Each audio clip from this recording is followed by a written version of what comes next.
Ірландський лоукостер Ryanair не підписав угоду, яку надіслав компанії «Український аеропорт Бориспіль». Про це сьогодні на прес-конференції говорив директор литовища Павло Рябікін. Там же були оприлюднені і деталі переговорів.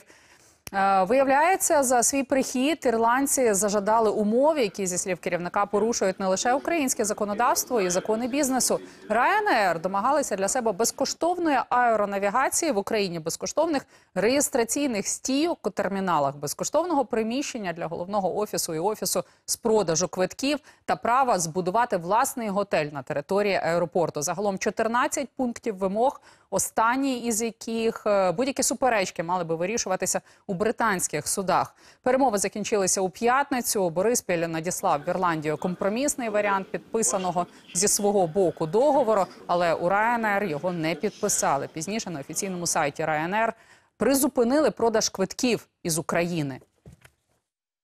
Я периодически слышу заявления со стороны руководства министерства, что в случае, если контракт не будет подписан, руководство Борисполя должно выйти и ответить, почему.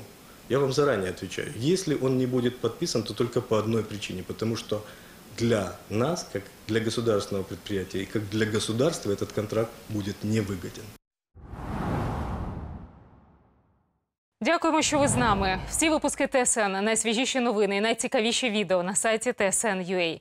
Україна та світ, спецпроекти і блоги цілодобово та з будь-якого пристрою. Все, що хвилює українців, на відстані одного кліка. Ми завжди поряд.